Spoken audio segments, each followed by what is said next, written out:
الصمد لم يلد ولم يولد ولم يكن له كفوا أحد۔ السلام علیکم ورحمۃ اللہ وبرکاتہ۔ الحمد للہ رب العالمین والصلاة والسلام علی اشرف الانبیاء والمرسلین نبینا محمد وعلی آلہ وصحبہ اجمعین وبعد۔ محترم ناظرین کرام، ایک بار میں پھر آپ کے سامنے حاضر ہوں۔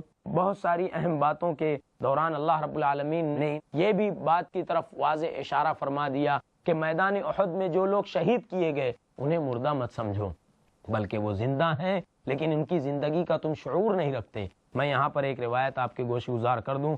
صحیح مسلم کی روایت ہے کہ کوئی نفس مرنے کے بعد دنیا میں نہیں آنا چاہتا سوائے شہید کے، وہ صرف اس لیے دنیا میں آنا چاہتا ہے تاکہ دوبارہ اللہ کی راہ میں شہید ہو کر اونچا مقام حاصل کرے۔ حضرت جابر بن عبداللہ رضی اللہ تعالیٰ عنہ کے والد محترم عبداللہ جنگ احد میں شہید ہوئے۔ نبی صلی اللہ علیہ وسلم نے کہا، جابر تمہیں معلوم ہے تمہارے ابا کہاں ہیں؟ اللہ رب العالمین نے انہیں سبز قالب میں جنت میں رکھا ہے، روح ان کی روح کو سبز قالب عطا کیا ہے۔ اور اللہ پوچھتا ہے، عبداللہ تمہیں کچھ چاہیے؟ وہ کہتے ہیں کچھ نہیں چاہیے۔ جب اللہ اصرار کرتا ہے تو کہتے ہیں تو اگر دینا چاہتا ہے تو مجھے دنیا میں ایک مرتبہ اور بھیج دے تاکہ میں تیری راہ میں لڑ کر شہید ہوں اور میرا مقام اور اونچا ہو۔ اللہ فرماتا ہے، یہاں جو آ جاتا ہے مرنے کے بعد دوبارہ دنیا میں نہیں بھیجا جاتا۔ ان تمام چیزوں سے ہمیں یہ بات صاف ہو گئی کہ جو اللہ کی راہ میں شہید ہوتے ہیں اللہ کے یہاں ان کا بڑا اونچا مقام ہے۔ یہ ساری باتوں کو اللہ رب العالمین نے مسلمانوں کی نصیحت اور عبرت کے لیے بیان کی ہے۔ ضرورت اس بات کی ہے کہ ان آیتوں کے مفاہیم کو اور ان کے تقاضوں کو سمجھ کر ہم پورا کریں۔ ناظرین کرام، بہت سے ایسے لوگ بھی ہوتے ہیں دنیا میں اللہ رب العالمین کی جن پر نعمت نچھاور ہوتی ہے، اس کے باوجود بھی وہ اللہ کے دین کو قریب سے سمجھنا نہیں چاہتے، خواہ وہ یہودی ہوں، منافقین ہوں یا مشرکین ہوں۔ اللہ رب العالمین نے ایسے لوگوں کے بارے میں فرمایا، وَلَا يَحْسَبَنَّ الَّذِينَ كَفَرُوا أَنَّمَا نُمْلِي لَهُمْ خَيْرٌ لِأَنفُسِهِمْ إِنَّمَا نُمْلِي لَهُمْ لِيَزْدَادُوا إِثْمًا۔ وہ لوگ یہ گمان نہ کریں جنہوں نے کفر کیا ہے ہم انہیں ڈھیل دے رہے ہیں، ان کے لیے آسانیاں کر رہے ہیں، تو یہ چیز ان کے حق میں بہتر ہے۔ إِنَّمَا نُمْلِي لَهُمْ، ہم اس لیے انہیں ڈھیل دیتے ہیں لِيَزْدَادُوا إِثْمًا، تاکہ وہ گناہ میں اور بڑھ جائیں، وَلَهُمْ عَذَابٌ مُهِينٌ، اور ایسے لوگوں کے لیے انتہائی دردناک عذاب ہے۔ میں یہ واقعہ عرض کر دوں، یہودیوں نے رسول اللہ صلی اللہ علیہ وسلم کو شکایت کی، بلکہ یہ کہا کہ تمہارا پروردگار مقروض ہے، فقیر ہے۔ واقعہ یوں ہے کہ جب اللہ رب العالمین نے سورۃ البقرہ آیت نمبر 245 میں فرمایا، من ذا الذی یقرض اللہ قرضا حسنا، کون ہے جو اللہ کو قرض حسنا عطا کرے، تو یہودیوں نے طعنہ دینا شروع کیا کہ تمہارا رب تو فقیر ہے، ہم غنی ہیں، ہم سے قرض مانگتا ہے۔ تو اللہ تبارک و تعالی نے فرمایا، لقد سمع اللہ قول الذین قالوا ان اللہ فقیر ونحن اغنیاء سنکتب ما قالوا، کہ اللہ نے ان لوگوں کی بات سن لی جنہوں نے کہا کہ اللہ فقیر ہے اور ہم غنی ہیں، اور ہم نے، اللہ فرماتا ہے، سنکتب ما قالوا وقتلهم الانبیاء، اور جو کچھ انہوں نے کہا ہے ہم اس کو لکھ لیتے ہیں، اور ان کا نبیوں کو قتل کرنا بغیر کسی حق کے، وَنَقُولُ ذُوقُوا عَذَابَ الْحَرِيقِ، اور ان کے لیے اللہ رب العالمین نے تلقین کی ہے کہ وہ اللہ کے خلاف چاہے جو بھی کہیں، رسول اللہ صلی اللہ علیہ وسلم کی چاہے کتنی بھی تکذیب کریں، انہیں تو بھڑکتا ہوا دہکتا ہوا عذاب، حرارت والا عذاب انہیں چکھنا ہے۔ اللہ رب العالمین نے انہی کا انجام کئی آیتوں میں بیان فرمایا اور یہ احساس دلایا کہ دنیا سے ہر نفس کو موت کا مزہ چکھنا ہے۔ حقیقت یہ ہے کہ قیامت ہی کے دن تمہیں پورا پورا بدلہ دیا جائے گا، اور حقیقی کامیابی یہ نہیں ہے کہ کون دنیا میں کامیاب ہو گیا، کامیابی تو یہ ہے جسے جہنم سے بچا لیا گیا، جنت میں داخل کر دیا گیا، وہی حقیقی کامیابی سے ہمکنار ہوا۔ آگے اللہ رب العالمین نے آزمائشوں کی طرف اشارہ کیا ہے۔ واقعہ یوں ہے، جنگ بدر سے پہلے رسول اللہ صلی اللہ علیہ وسلم، ایک قبیلہ حارث بن خزرج، اس قبیلے سے آپ کا گزر ہوا۔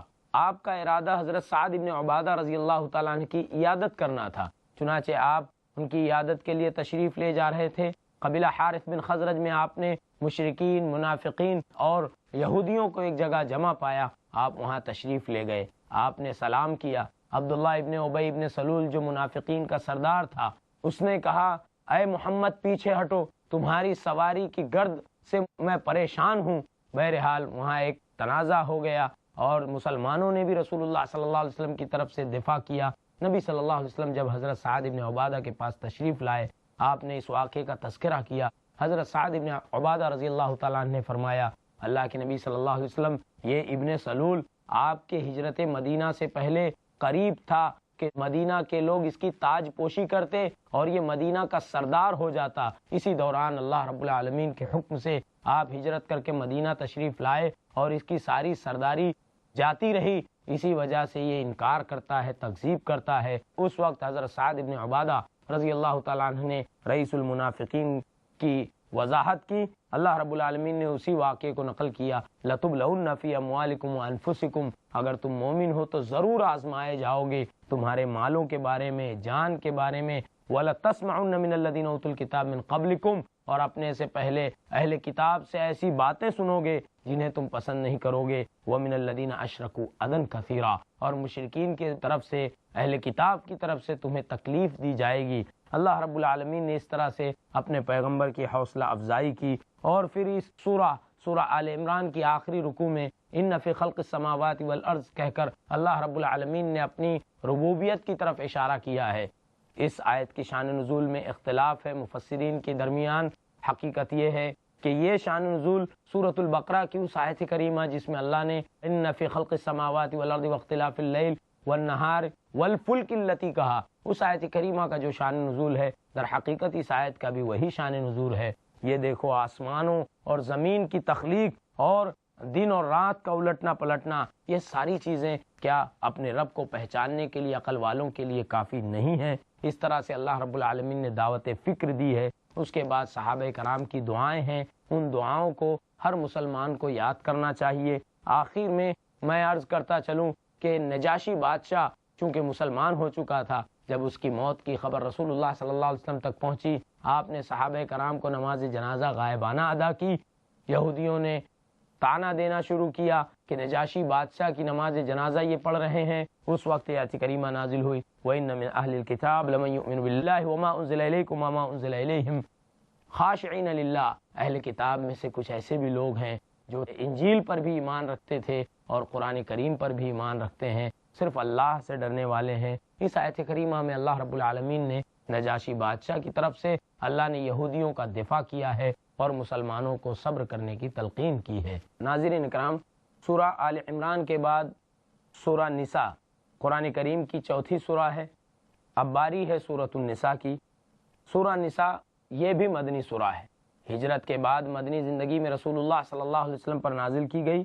اس میں 176 آیات ہیں اور تقریباً 24 رکوع ہیں، اور حضرت عائشہ رضی اللہ تعالی عنہا کے نکاح کے بعد یہ سورہ نازل ہوئی، اس لیے اس کے مدنی ہونے میں کوئی شک نہیں ہے، اس لیے کہ حضرت عائشہ رضی اللہ تعالی عنہا سے رسول اللہ صلی اللہ علیہ وسلم کا نکاح مدنی زندگی میں ہوا تھا۔ سورہ نساء میں بندوں کے حقوق کی تلقین کی گئی ہے۔ جگہ جگہ اللہ رب العالمین نے بندوں کے حقوق کو واضح کیا ہے۔ اللہ رب العالمین نے فرمایا، بسم اللہ الرحمن الرحیم، شروع اللہ کے نام سے جو رحمان الرحیم ہے۔ یا ایھا الناس اتقوا ربکم الذی خلقکم من نفس واحدہ وخلق منها زوجہا، اے لوگو اپنے اس پروردگار سے ڈرو، اس کا تقوی اختیار کرو جس نے تم سبھوں کو ایک جان سے پیدا کیا اور اس کے جوڑے کو بھی اسی جان سے پیدا کیا۔ یہاں پر انسانی رواداری کا تذکرہ ہے۔ ہر انسان ہونے کے ناطے دوسرے انسان کا بھائی ہے۔ دنیا کا کوئی بھی انسان وہ علامت ہے، آدم علیہ السلام کی آدمیت کی طرف اشارہ ہے۔ اس بات کی علامت ہے، اس بات کا غماز ہے کہ اس کا حضرت آدم علیہ السلام سے، حضرت حوا علیہ السلام سے بڑا گہرا رشتہ اور ربط ہے۔ تو سب سے گہرا رشتہ انسانیت کا رشتہ ہے۔ اللہ رب العالمین نے یہاں اس کو واضح کیا ہے کہ آدم اور حوا سے ہم نے بہت سارے مردوں اور عورتوں کو پھیلا دیا، یعنی عورتیں بھی بنی آدم ہی ہیں، ان کا حق بھی اتنا ہی ہے انسان ہونے کے تئیں، حقوق کے تئیں، جتنا حق مردوں کا ہے، یعنی جنس کے اعتبار سے انہیں کوئی کمی نہیں ہے، الا یہ کہ اللہ رب العالمین نے جو تخصیص کی ہے مردوں کی فضیلت کی، اس کی بات الگ ہے، وہ اور بات ہے۔ اللہ رب العالمین مردوں اور عورتوں کی طبعیات سے ان کی جبلت سے، ان کے جنس سے اللہ رب العالمین واقف کار تھا، اس لیے ان کی صلاحیتوں کے مطابق اللہ نے ان کو ذمہ داری سونپی ہے۔ مردوں کی ذمہ داری نان و نفقے کی ہے، کمائی کی ہے، مرد حکام ہیں، اور عورتوں کو امور خانہ داری کی ذمہ داری عطا کی گئی ہے، وہ گھر کی ملکہ ہیں۔ اللہ رب العالمین نے یہ واضح کیا ہے کہ صرف عورت ہونے کے ناطے اس کی حق تلفی نہیں کی جا سکتی، اس کا استحصال نہیں کیا جائے گا۔ وَاتَّقُوا اللَّهَ الَّذِي تَسَاءَلُونَ بِهِ وَالْأَرْحَامَ، اور اللہ نے فرمایا اس اللہ سے ڈرو جس کے حوالے سے تم ایک دوسرے سے مانگتے ہو، اور وَاتَّقُوا الْأَرْحَامَ، اور رشتوں سے ڈرو۔ رشتوں سے ڈرنے کا مطلب ہے رشتے جوڑو۔ اللہ کے نبی صلی اللہ علیہ وسلم نے فرمایا کہ صدقہ صرف مسکین پر صدقہ ہے، لیکن وہ صدقہ اگر رشتے دار پر ہے تو دوہرا اجر کا باعث ہے۔ ایک تو صدقے کا اجر ہے، ایک صلہ رحمی کا اجر ہے۔ عرش معلیٰ سے رحمت معلق ہے، اور وہ دعا کرتی ہے اے اللہ جو مجھے جوڑے تو اسے جوڑ، جو مجھے توڑے تو اسے توڑ۔ اب وقت ہوا ہے ایک وقفے کا، انشاءاللہ مختصر سے وقفے کے بعد پھر ملاقات ہوگی۔ السلام علیکم ورحمۃ اللہ وبرکاتہ۔ بالفضل والتيجان والروح والريحان ہے ابتدا تجھی سے کہ تو ہی عظیم ہے۔ یہ کائنات عبارت اسی کے نام سے ہے، ہر ایک سمت ہیں، دیکھو نشانیاں اس کی۔ کیا خوب زیابار مدینے کی فضا ہے، خوشبو میں بسی کیسی یہ طیبہ کی ہوا ہے۔ رنگ و نور ایک دینی مشاعرہ، بہترین اشعار و افکار کا گلدستہ، ہر جمعہ دوپہر 2:30 بجے اور شام 7:30 بجے، صرف iPlus TV پر، بہتر زندگی کے لیے۔ اللہ تعالیٰ نے فرمایا جو کچھ رسول اللہ صلی اللہ علیہ وسلم دیں اس کو قبول کرو، اور جن چیزوں سے منع کریں اس سے باز آ جاؤ۔ نبی صلی اللہ علیہ وسلم نے فرمایا اللہ تعالیٰ اس آدمی کو تر و تازہ، سرسبز و شاداب رکھے جو میری بات سنے، یاد رکھے، اور ایز اٹ از بلا کم و کاست اس کو آگے نقل کرے۔ درس حدیث، جانیے شیخ عبد الہادی عمری سے احادیث کی وہ تعلیمات جو کر دے آسان آپ کی زندگی اور سنوار دے آپ کی دنیا و آخرت، ہر سنیچر دوپہر 3 بجے، صرف iPlus TV پر، بہتر زندگی کے لیے۔ ہدایتوں کا سمندر ہے اور اہل زندگی کا رہبر، قرآن میں آیا ہے دنیا اور آخرت کا منظر، راہ حق ہے راہ نجات، قرآن مجید کی ہر تعلیمات، تھام لو دامن اس کا، کر لو آسان روز محشر کا سفر۔ تعارف قرآن شیخ ارشد بشیر مدنی سے جانیے موجودہ اور جدید اعتراضات کے مضبوط جوابات، ہر پیر دوپہر 3 بجے اور رات 9 بجے، صرف iPlus TV پر، بہتر زندگی کے لیے۔ اپنے DTH اور کیبل آپریٹر سے آج ہی سمپرک کریں۔ Free to air. بالفضل والتيجان والروح والريحان۔ السلام علیکم ورحمۃ اللہ وبرکاتہ۔ وقفے کے بعد ناظرین کرام آپ کا استقبال ہے۔ ہماری بات چل رہی تھی، اللہ رب العالمین نے اس سورہ میں حقوق العباد کا تذکرہ کیا ہے، بندوں کے حقوق کی طرف اشارہ کیا ہے۔ وَاتَّقُوا اللَّهَ الَّذِي تَسَاءَلُونَ بِهِ وَالْأَرْحَامَ إِنَّ اللَّهَ كَانَ عَلَيْكُمْ رَقِيبًا، بے شک اللہ تم پر نگہبان ہے، واقعی تم بندوں کا حق ادا کرتے ہو یا نہیں کرتے۔ یہاں پر بندوں کے حق میں اللہ رب العالمین نے سب سے پہلے یتیموں کی طرف اشارہ کیا ہے، اس کے آداب سکھائے ہیں کہ یتیم جب بالغ ہو جائیں، باشعور ہو جائیں تو ان کا مال ان کے سپرد کرو، اور ان کے اچھے مال کو لے کر خراب مال بدلے میں نہ دو۔ یتیموں کے مال اور ان کی کفالت کے سارے آداب اللہ رب العالمین نے سکھائے ہیں، اور بتایا ہے کہ یتیموں کا مال کھانا یہ بڑے گناہ کی بات ہے۔ یہاں پر میں یہ عرض کرتا چلوں، حضرت عائشہ رضی اللہ تعالی عنہا سے ان کے بھانجے عروہ نے اپنی خالہ سے پوچھا کہ اس آیت کریمہ کا کیا شان نزول ہے. وَإِنْ خِفْتُمْ أَلَّا تُقْسِطُوا فِي الْيَتَامَى فَانكِحُوا مَا طَابَ لَكُم مِّنَ النِّسَاءِ مَثْنَىٰ وَثُلَاثَ وَرُبَاعَ. کہ اللہ رب العالمین نے ایک سے زائد نکاح کی تلقین کیوں کی؟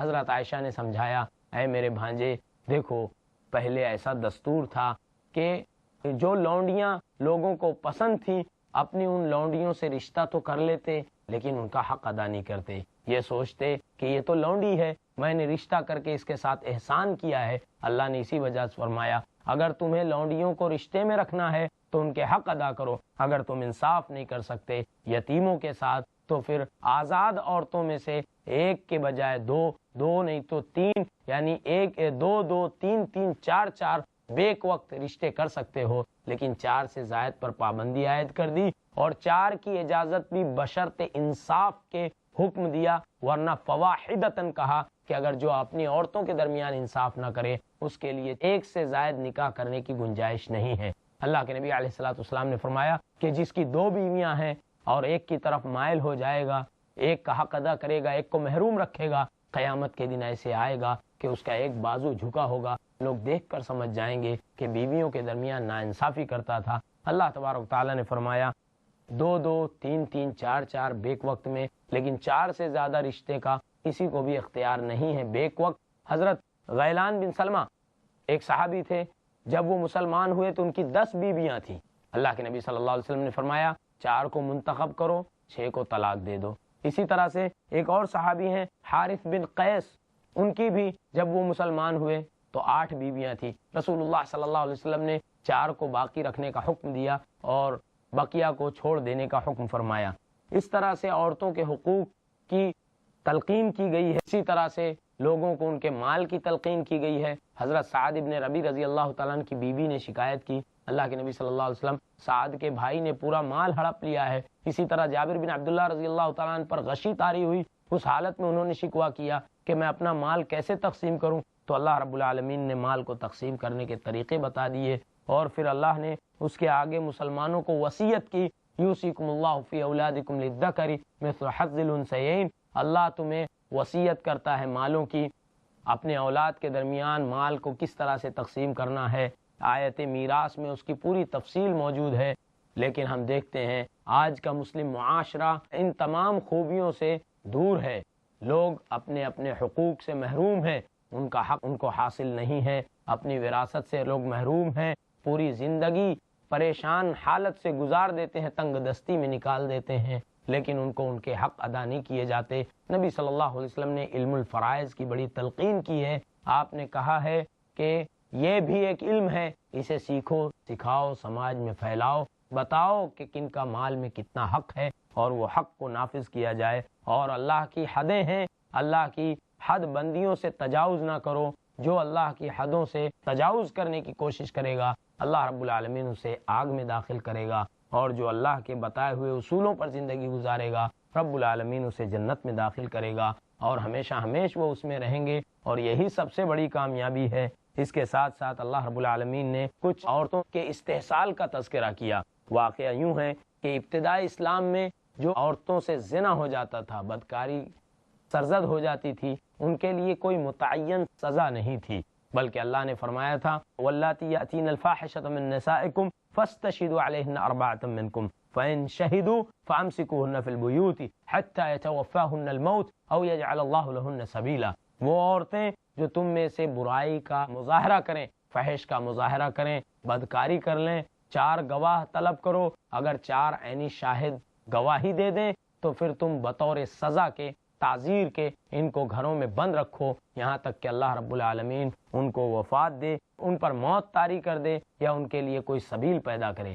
لیکن جب زانی اور زانیہ کی سزا اللہ رب العالمین نے نازل فرما دی تو حضرت عبادہ بن صامت رضی اللہ تعالیٰ عنہ سے مروی ہے، رسول اللہ صلی اللہ علیہ وسلم نے فرمایا خذوا عنی قد جعل اللہ لہن سبیلا. اللہ کے نبی نے فرمایا مجھ سے سیکھ لو، مجھ سے سیکھ لو. دیکھو اللہ نے تمہارے لیے عورتوں کے لیے جن کی گواہی دے دی جائے، جن کا زنا ثابت ہو جائے، ان کے لیے اللہ نے سزا مقرر کر دی. کنوارے کنواریوں کے ساتھ ہیں تو ان کے لیے جلد 100 و نفی سنہ، 100 کوڑے اور 1 سال کے لیے جلا وطن کرنا ہے. لیکن اگر وہ زانی اور زانیہ شادی شدہ ہیں تو ان کو 100 کوڑے اور رجم کرنا ہے، اور رجم میں ہی کوڑے کی سزا مدغم ہو جاتی ہے۔ اس طرح سے اللہ کے نبی صلی اللہ علیہ وسلم نے کنوارے مرد عورتوں کو 100 کوڑے اور 1 سال جلا وطن کی سزا سنائی، اور شادی شدہ زانیہ کو آپ نے رجم کی سزا سنائی۔ یہاں چونکہ رجم کی بات نہیں ہے، انشاءاللہ سورہ نور میں ہم رجم کے سلسلے میں بہت ساری اہم باتیں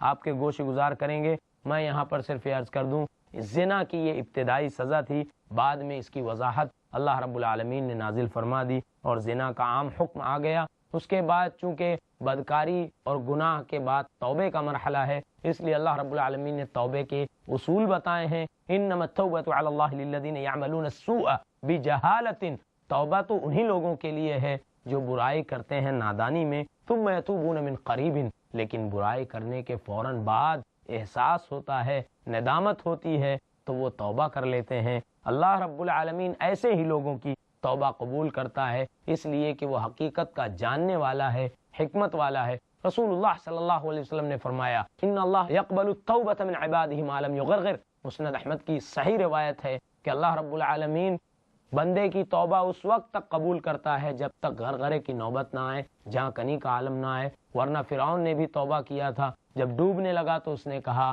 کہ آمنت برب موسیٰ و ہارون، لیکن ایسے وقت کی توبہ اللہ رب العالمین قبول نہیں فرماتا۔ اسی وجہ سے اللہ نے فرمایا وَلَيْسَتِ التَّوْبَةُ لِلَّذِينَ يَعْمَلُونَ السَّيِّئَاتِ حَتَّى إِذَا حَضَرَ أَحَدَهُمُ الْمَوْتُ قَالَ إِنِّي تُبْتُ الْآنَ، ان لوگوں کی توبہ کوئی توبہ نہیں ہے جو برائی تو کرتے ہیں، جب موت کا وقت آتا ہے، جب کہتے ہیں کہ میں اب توبہ کر رہا ہوں۔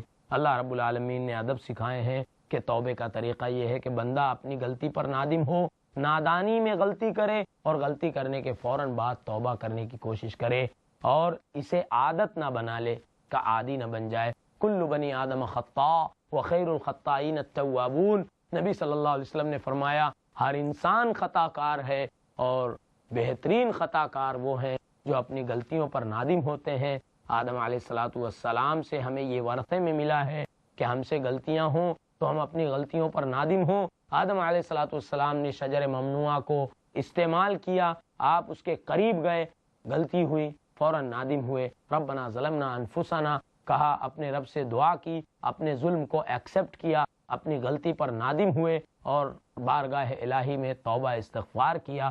ہم بھی بنی آدم ہیں، ہمیں بھی اپنی غلطیوں پر نادم ہونا ہی چاہیے، اس لیے کہ ہم انسان ہیں، اور انسان کہتے ہی اس مخلوق کو ہیں جس سے بار بار بھول چوک ہو، اور بھول چوک ہونے کے بعد وہ اپنی غلطی پر نادم بھی ہو۔ اس لیے اللہ رب العالمین نے توبے کی تلقین کی ہے۔ یہاں پر میں یہ عرض کرتا چلوں کہ عورتوں کے ساتھ جو استحصال ہوا کرتا تھا، اللہ رب العالمین نے اس کا بھی قلا کما کیا ہے۔ مثال کے طور پر میں عرض کر دوں کہ اللہ رب العالمین نے فرمایا وَلَا تَنْكِحُوا مَا نَكَحَ آبَاؤُكُم مِّنَ النِّسَاءِ إِلَّا مَا قَدْ سَلَفَ، اللہ رب العالمین نے اس غیرت کو زندہ کیا اور کہا سنو، اپنی سوتیلی ماں سے اپنے باپ کے بعد نکاح مت کرو، جو آج تک ہوا سو ہوا، یہ فحش ہے، یہ برائی ہے، آج کے بعد ایسا نہ ہو۔ اسی طرح سے ایک خامی اور غلطی یہ تھی، عورتوں کا ایک استحصال یہ ہوتا تھا کہ 2 سگی بہنوں کو لوگ نکاح میں رکھتے تھے۔ اللہ رب العالمین نے اس پر بھی پابندی عائد کی اور فرمایا وَأَن تَجْمَعُ بَيْنَ الْأُخْتَيْنِ إِلَّا مَا قَدْ سَلَفَ، کہ 2 سگی بہنوں کو ایک ساتھ نکاح میں رکھنے کی کوئی گنجائش نہیں ہے۔ اس طرح سے صراحتاً اللہ رب العالمین نے عورتوں پر جو مظالم ایام جاہلیت میں ہو رہے تھے، اللہ رب العالمین نے ان کا قلع قما کیا، ان کو ختم کیا، اور سورہ نساء میں بندوں کے حقوق کو واضح کیا۔ میں یہاں پر یہ بھی عرض کر دوں، اللہ رب العالمین نے کچھ حرمت کے نسبی رشتے اور کچھ رضائی رشتوں کی طرف اشارہ کیا ہے، جیسا کہ ہم اور آپ جانتے ہیں حرمت علیکم امہاتکم و بناتکم، اللہ نے فرمایا تم پر تمہاری مائیں، تمہاری بیٹیاں، تمہاری بہنیں، تمہاری پھوپھیاں، و خالاتکم تمہاری خالائیں، و بنات الاخ و بنات الاخت اور تمہارے بھتیجے بھانجیاں، و امہاتکم اللاتی ارضعنکم اور تمہاری رضائی مائیں، و اخواتکم من الرضاعہ اور تمہاری رضائی بہنیں، و امہات نسائکم تمہاری ساس، و ربائبکم اللاتی فی حجورکم اور تمہاری وہ پروردہ بچیاں جو تمہاری گود میں ہیں، تمہاری عورتوں کے پہلے شوہروں سے جو بچیاں تمہاری پرورش میں ہیں، اللاتی دخلتم بہن ان عورتوں کے پہلے شوہروں سے جن سے تم نے دخول کیا ہے، فَإِن لَّمْ تَكُونُوا دَخَلْتُم بِهِنَّ، یہ ساری عورتیں تمہارے لیے حرام ہیں، اگر ان عورتوں سے تم نے دخول نہیں کیا، ان کی جو بچیاں ہیں وہ تمہارے لیے حرام ہیں۔ اللہ نے فرمایا فَلَا جُنَاحَ عَلَيْكُمْ وَحَلَائِلُ أَبْنَائِكُمُ الَّذِينَ مِنْ أَصْلَابِكُمْ، اس طرح سے بہوؤں کو بھی اللہ نے محرم قرار دیا کہ تمہارے بچوں کی جو بیویاں ہیں، تمہارے سگے بیٹوں کی، وَأَن تَجْمَعُوا بَيْنَ الْأُخْتَيْنِ، اور تمہیں اللہ نے منع کیا ہے، یہ بھی حرام ہے کہ تم دو سگی بہنوں کو ایک ساتھ جمع کرو، اور جو کچھ ایسا پہلے ہو چکا ہے تو اللہ رب العالمین بہت زیادہ بخشنے والا اور رحم کرنے والا ہے۔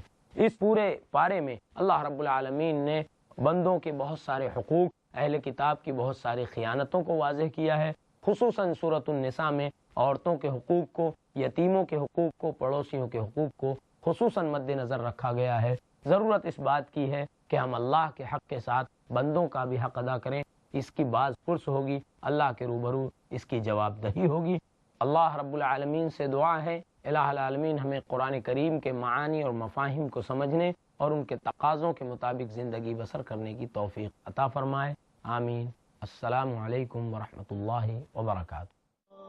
يا حامل القرآن قد خصك الرحمن بالفضل والتيجان والروح والريحان، يا حامل القرآن قد خصك الرحمن